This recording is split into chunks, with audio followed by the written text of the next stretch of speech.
book lovers, and welcome back to another episode of the Weekly Mash. Today we are venturing into a world of mist, magic, and political intrigue with Alexandria Arden, author of The Witch Queen, which is a romantasy that has everything we love, because we love romantasy, of course, who doesn't? We have deep world building, a touch of danger, and the kind of romance that might just melt even the iciest of hearts. Alexandria, can you please introduce yourself and let us know a little bit about you and your book, and then we'll ask you some questions. Well, thank you so much. I'm so excited to be here. I love talking about my book, but I also just love talking about books generally. And that is a little bit about kind of how I came to be an author. I actually started as a bookstagrammer. So I know you guys are big book talkers, and I do have a book talk now, but I really started as a bookstagrammer, grew my bookstagram following. You know, I have like 16,000 followers there on Instagram. Started a podcast, my own podcast called Romantasy Readers Podcast, where we exclusively talk about romantasy because that's my favorite. And through that experience, really met a lot of authors, really learned a lot about the space, especially the independent publishing space, and thought, you know what? Why don't I try this? And so it was last summer, I was recording an episode of my podcast talking about how, you know, so many of the readers of romantasy these days are women in their 30s and 40s. And the genre hasn't really caught up with that. It's still, they're 20 years old, you know, they're like a stick figure. They probably have watery bowels, you know, there's just like, there's tropes that just kind of permeate the genre. And talking about how frustrating that is, right? For someone like me in my mid 30s who loves this genre, loves these books, but like wants to relate a little bit more to the characters. And through that process, I was like, why don't I just try it? So I started writing. The first draft of The Witch Queen was written and plotted in 6 weeks. It just like poured out of, like, I could not stop writing. I had not written creatively since I was like 10 years old, and it just came out. Now I had to spend a little bit of probably the rest of that year turning it into like a coherent book, because what came out of me was like, you know, a lot of stuff. But yeah, that's really how I got my start. So The Witch Queen is a romantasy. The main character, Laurel, is 320 years old. You know, I really wanted to play with the concept of being ageless, right? Because so many of our MMCs in romantasy are ageless, right? If you're 500 years old, you don't really have age. But all of the women are still 20. And it's like, why can't they also just be ageless, right? So she's 320 years old. And so is the love interest. He's 350. But they're also, they reflect that age, right? They're more mature. The things that they're dealing with are more mature. There's not as much miscommunication, because that is like the trope that drives me nuts. Laurel is also plus size. That was really important to me, that, you know, this be a character who is representative of me and my friends and, you know, the people that I know that love books. And it starts actually in the prologue where Laurel is 20 years old. So it really starts with this thought experiment of, what if you took that classic 20-year-old heroine, put her in that epic battle, but then she loses. And so that's where the prologue starts. Laurel is 20 years old. She is a prophecy-blessed heir. She, you know, so there's a prophecy about her. She's the chosen one. She's supposed to win the big bad war. You meet her in it. She's crumbling because she's 20 freaking years old. And who could actually like battle at 20 years old? And she loses. And then chapter 1 takes place 300 years later. So when you meet her in chapter 1, you're meeting her after having dealt with the consequences of that failure for 300 years, which means that she's got a lot of walls up, right? Both emotionally and physically. At the end of that prologue, at the end of that war, she puts this big wall of mist around her whole kingdom, and nobody has entered or left her kingdom for 300 years. So there's also that going on. So anyway, I'll stop there. I'll let you ask questions, but that's generally, you know, the vibes of the book, I guess, and what made it come to me. So I have a really bad habit right now. Okay. And before our interview's over, normally I'm like on Amazon buying the book. Yep. She So, does. We haven't even gotten into the questions yet, and I'm already like, how can I sneak on going onto Amazon right now? Before the interview, I'm terrible. Hey, I'm not going to complain if you want to pause and go find the book. I said this in the last one. I'm trying to adopt a book and give it a beautiful home on my indie shelf. Yeah. Well, I got a good one. Well, not cover. How can I not? Yeah, I know. Wow. And here I've got a little bit. Oh, look, yeah, Mhm. that cover alone. So pretty. This is, and I tell people, this is my author copy. I'm writing book 2 right now. So it's a fantasy romance series planned for 5 books. These Ooh. tabs are all of the Easter eggs that I have to make sure I address in book 2. Wow. So like, when I say that there's deep world building, and like, I don't know if you guys are Swifties. I'm a big Swiftie. Swiftie level Easter eggs. Yeah. I like the Swiftie Easter eggs, though. That is one thing that I am like 100% Swiftie on. Yeah. But I feel like I've grown out of my Swiftie era. I saw That's okay. a whole post about all the Easter eggs from the last like 2 years that Taylor may have like hinted to this new album. I'm like, who has time to put all that together? I know. I will say I love following them. I love doing that. I am a huge Rebecca Yarros fan as well, who also does a lot of like clues and deep world building and Easter eggs. And so the book has Easter eggs. I have been laying Easter eggs in my social media. Like, I don't even know how many know that, but there are Easter eggs that I've been planning in my social media. I may never get big enough that people know that or realize that, right? Like, I don't know that I'm gonna have the Taylor Swift moment, but I'm like setting myself up for that. I'm gonna have to go stalk you again. After we read book 1, then I'm going to go stalk social media so I can pull all of the things. Yeah. And Miranda will make time to do that. Right? It's Well, something I think is worthwhile. So much. That's part of the joy of this genre in particular, right? Like, so many huge romantasy fans love the theory building that you can do for the ACOTAR series, you know, all of the Fourth Wing books, the whole mass verse in general. And I think that I really appreciate that, because that's really what my book podcast is about, is like book theories and stuff like that. That's and so cool. I wanted to write a book where people got to do that theory building. But also, if you're not into that, like, it's still a very easy read. Like, it's very accessible. It's a lot like Fourth Wing. It moves really quickly, so you don't have to like be into all the theories to enjoy the book. I do that a lot with Miranda. I'll be like looking on TikTok or on Instagram, and there'll be like a theory come up from somebody about Fourth Wing, and I'm like, Miranda, look at this theory. Like, yeah, but this doesn't make sense because, and I'm like, you're like kicking over my bucket, man. Just let me live my life. Let me live in the theory. I can't help it. It's logical. Yeah, I get it. Yeah. Let's get into some fun, exciting questions. The Witch Queen throws us into a story where the happily ever after already failed 300 years ago, like you said. That's amazing. When you were telling that part, like, I was like, ooh. What sparked the idea to start with a queen who's already lost her great prophecy? Yeah. I mean, I don't know what sparked it other than wanting to really write an older character and to kind of then do something different in that genre, other than just like, you know, I have always read fantasy and it really plays with this idea of chosen ones. And so I wanted there to be, I just really liked the idea of a chosen one who had failed. Like, yeah. So, like, there's not much deeper to it than I wanted someone older, and I really liked the idea of a chosen one who failed. But that's really where the whole concept of the book started. I love chosen one books, and I don't think I've read ones where, like, chosen ones fail. No. So I'm, like, super excited. Not very often. Yeah. Because chosen ones, like, for fantasy are, like, my genre, my show. Mm-hmm. Yeah, I love, don't get me wrong, I love a chosen one, but it's kind of fun, you know, to kind of reverse that a little bit and put it, subvert it. I love not just in books, but like in anything. I love when it's different, then it goes against the grain. And so when I, like, even when I like Ashley and I were in high school, I was telling my husband yesterday, I'm like, I really wish I would have taken Spanish. It would have served me so much purpose if I took Spanish in high school, but I just wanted to be different and I took French instead.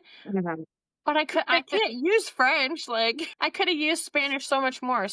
I love going against what everyone else is doing and trying to build something completely different. And I feel like you're definitely doing that in the romantasy genre, and it will be really intriguing to jump into it. I'm telling you, I'm not even, we're one question in and I already want to go on Amazon.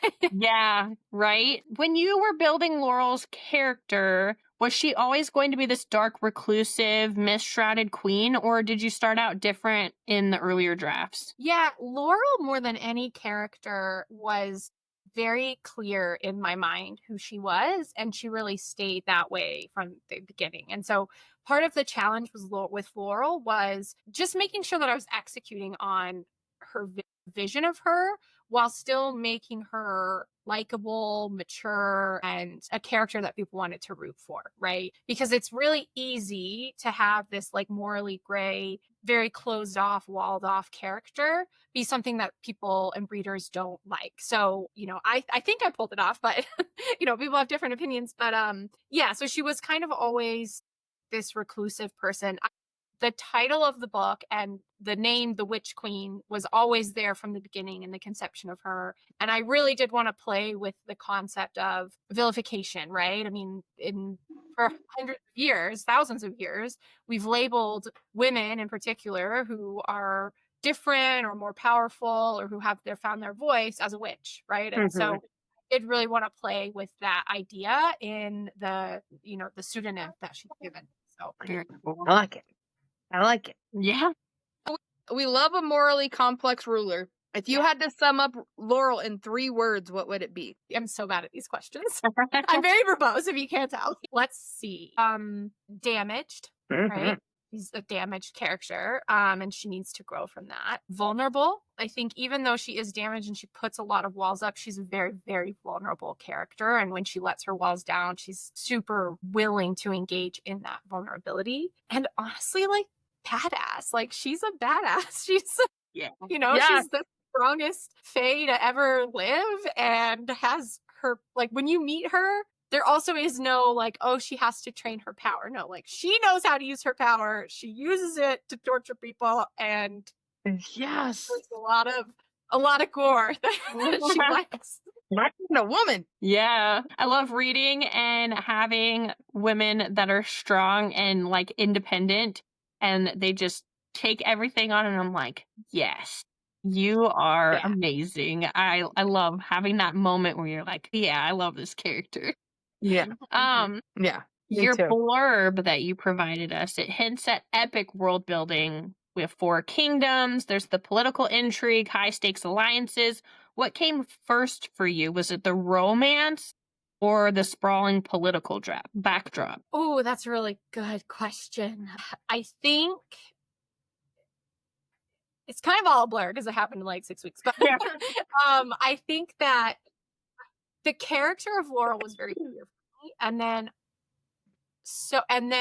after Laurel was kind of the world. It was like Laurel was like first inspiration, and then the world and all of the politics, and then the romance. And I really built the romance to serve what Laurel needed. Like, the romance served as a way to help her develop and grow. Not like it wasn't just there to be a romance, if that makes sense. But the politics and the world building and the political intrigue were all there probably before the romance, because like I said, I really wanted to play with the idea of, vilification and what happens when the most powerful fae ever sort of decides to hide herself behind a wall, and what would that do, and how would that impact the politics and trade and the economy and all of those things. We do this thing every time. We're just like, okay, keep talking. Keep talking to her. I can definitely keep talking.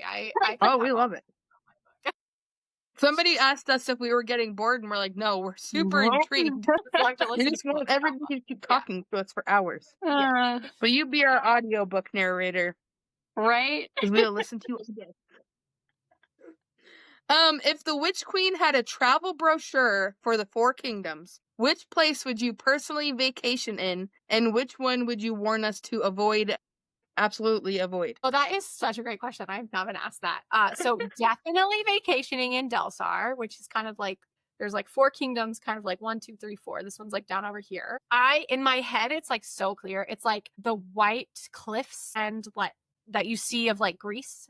So it's like all white buildings, all these like big, all beaches. Like it's a kingdom of beaches. And yeah, so definitely go vacation in Delsar. Like, really, it's a mild temperature, all of that. Stay away from Velmara, because that is where the real villain lives. He has this, and he is definitely like sucking all the money and joy and life out of his people. So avoid Velmara for sure. So interesting. Now I'm picturing like brochures with like the Greece beaches and stuff. Yeah.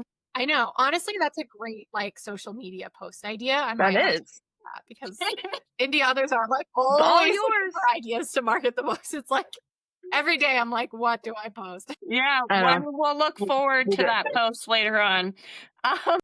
Yeah. I think it will happen.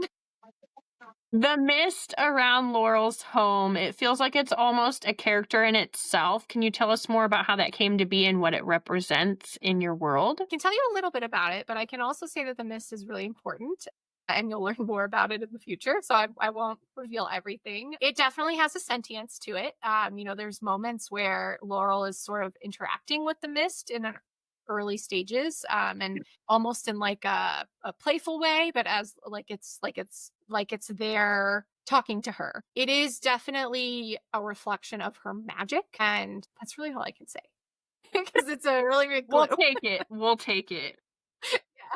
I'll find out soon enough, so we won't have to worry about it.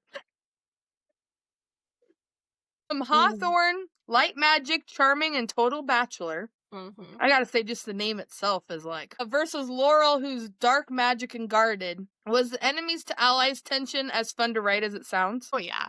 It was so fun to write. Yeah, absolutely. I think part of as I was really envisioning the book, there were all of these scenes that were super clear to me, almost like a movie in my head. Like I could see the whole scene. And that is what really anchored the story. And I think it helped me write it so fast is that I wrote it in order. I didn't let myself go out of order. And so I just like was desperate to get to those scenes, and all of those scenes between Laurel and Hawthorne. So like they're what I call their meet cute, which is anything but cute. And they're in a throne. They're like threatening each other. And it really is just like delicious, romantic tension. And it was the most fun scene to write. And I edited it a lot, but the general kind of vibe was always the same. It was just like really making sure that like the banter back and forth between them was really clicking. And then like there were other scenes throughout that I just saw so clearly that would be spoilers. They were so fun to write. So yeah. One reason.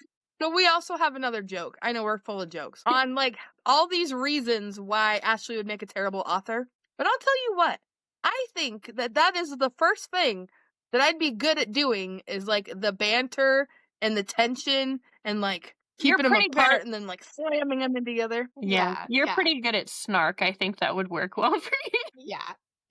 I'm like that person who, I'll think like I'll have like an interaction, with somebody I don't like or whatever, and 5 hours later I think of the perfect response. And it is great. It's like really witty, but I don't think of it in the moment, Yeah. And so I think that's why I'm good at being an author is because like, I have time for that response to come to me and it is really good, but it's not something that just naturally comes out. But you can always like go in there and be like, ooh, I could change this and make it even better. Right. Exactly. Yeah.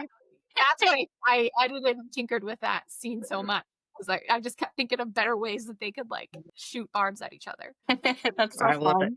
Who was harder to write, the light magic charmer or the shadowy queen?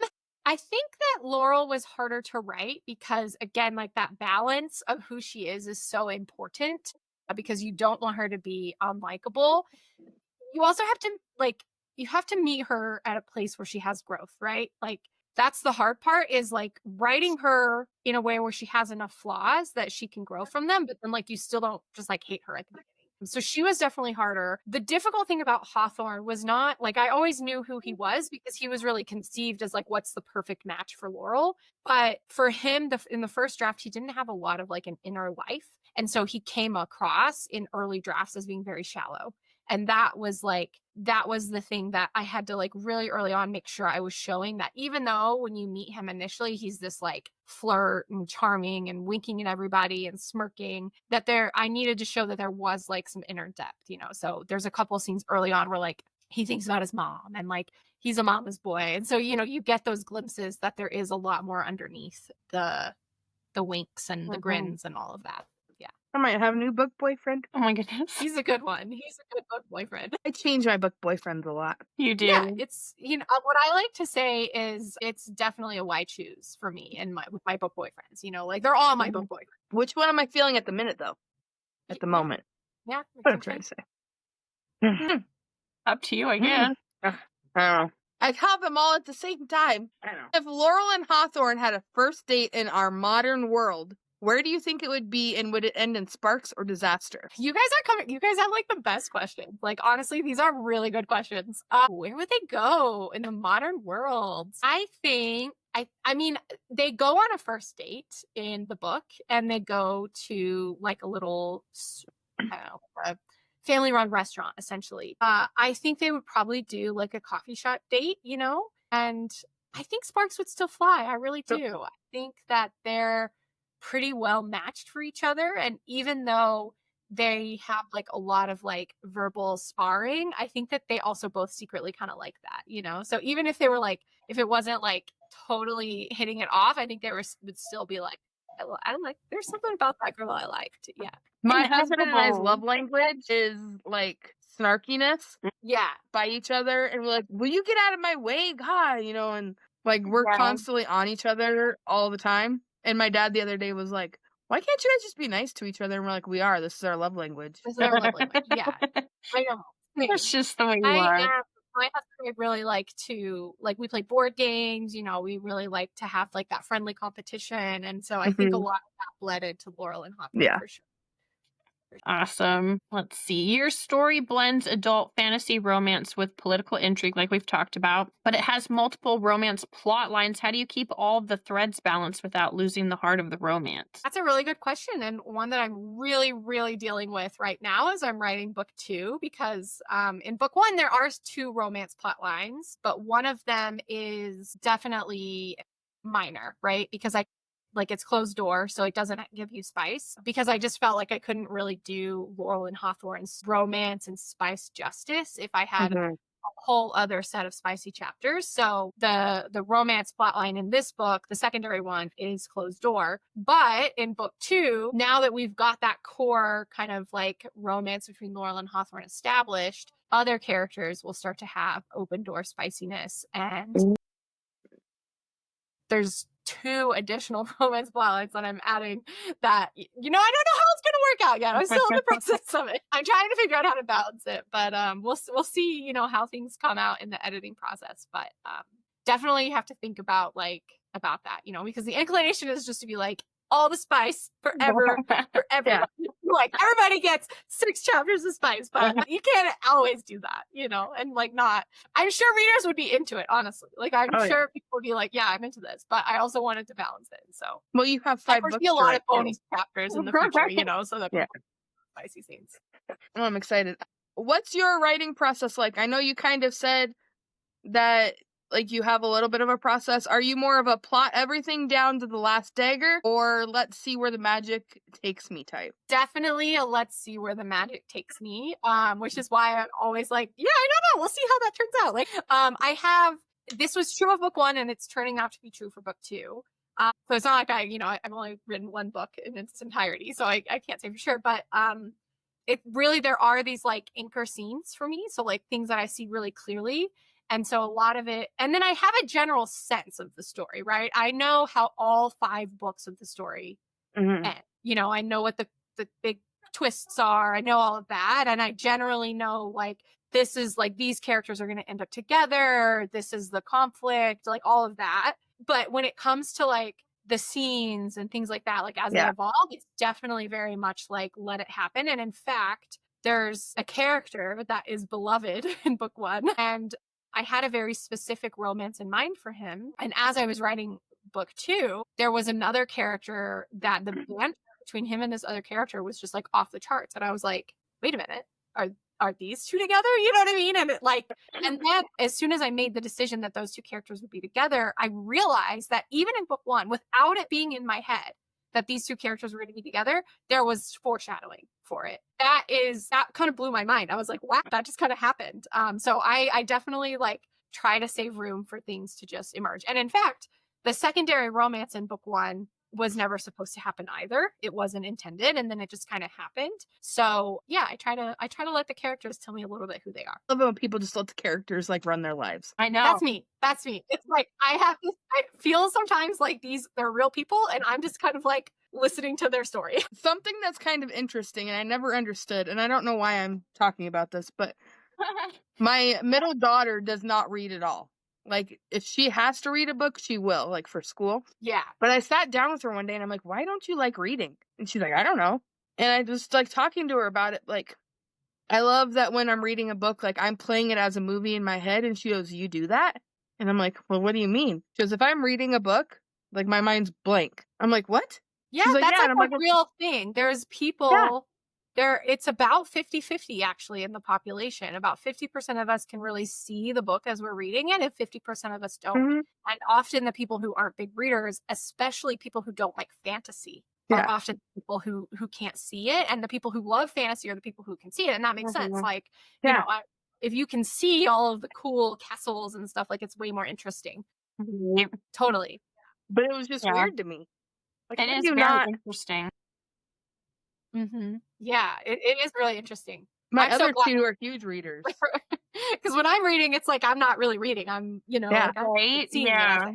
Exactly. And it's even better than watching a movie because you get all the little details that you wouldn't get while you're watching a movie. 100%. That's how I feel. My husband is a big movie and TVs guy. And he does like to read and does read. And I think he can see. I don't know if I've ever actually explicitly asked him, but I think he can like see it too. But it's hard because he like always wants to watch movies and TV. And I'm like, what about my book? Right. My book. This is like so much more interesting than this movie you want to watch. Right? Yeah. I know. I feel that way too. Let's do a lightning round. So just quick, no overthinking. First thing that comes to mind. Favorite magical creature. The cat in The Witch Queen. There's a wolf-sized cat. Love it.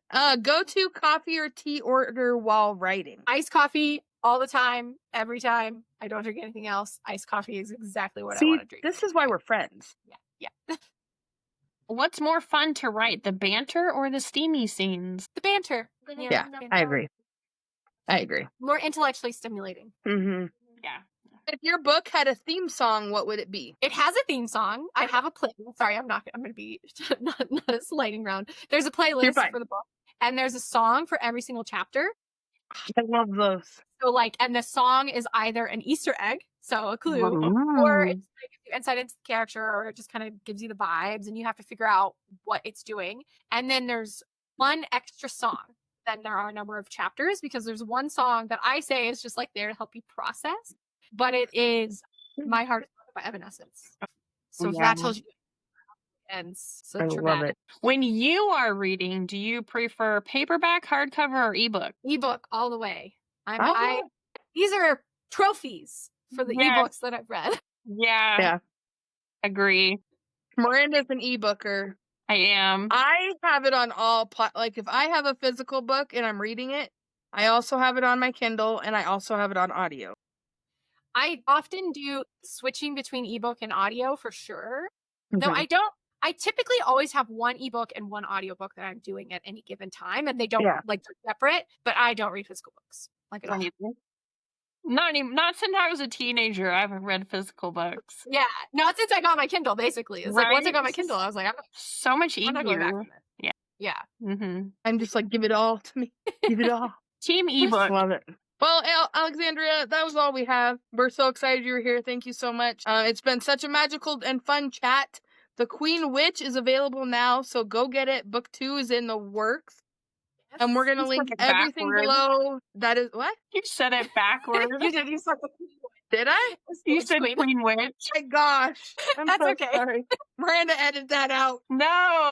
I did that. I'm sorry. I was just going to roll with it. I was like, you know what? I'll put it in a title. We're just going to run and roll with it. In front of me. I don't know why I did that. Anyway. I think it's because I'm still dying from coughing or from choking on the cough drop. Go grab it. Book 2 will be out soon. We're gonna link everything Alexandria below. Alexandria, before we leave, do you want to give us a clue on where we could find you, where we can find your books, all the good jazz? Yeah. Thank you guys so much for having me. So you can find The Witch Queen on Kindle Unlimited. So if you have that service, it's for free. You can also buy the ebook on Amazon. Physical copies are available on Amazon. And physical copies are available pretty much anywhere books are sold online. So, you know, Target online, Walmart online, all of those things. Your local independent bookstore is how I would recommend that you get the physical book. You can get that, and they can order it for you through a platform called Ingram. They'll know what that means. Also can get signed hardbacks on my website, and that's the only place to get hardbacks. Everything else is a paperback. That's cool. The signed hardbacks that are on my website also have custom chapter header artwork that is not in any other version. So kind of gives you a little bit of a cool, not a special edition, but close to it. I would consider it a special edition. Yeah. And the physical copies of the books also have a bonus scene that's not included in the ebook version. So if you read it on ebook, you might want to get the physical version so you can read that bonus chapter. I am available on TikTok and Instagram as Alexandria Arden Author. You can also follow my non-author accounts, Allie Cats and Books, on both platforms, and then check out my podcast, the Romance Series Podcast, available on Spotify. I'm gonna follow your podcast. I know. I do this a lot. I have a podcast. I know how to go through all the. When you're looking for the book, that it's called The Witch Queen, not The Queen Witch. Yeah, The Witch Queen. The Witch Queen. Yes. Oh, my Atlanta. I told you it was going to be one cover, a beautiful red cover. That cover is seriously to die for. I love it. Love it. Okay, well, make sure you guys go show Alexandria all the love. Until then, you guys, we'll see you on the next one. Thank you. Bye. Bye.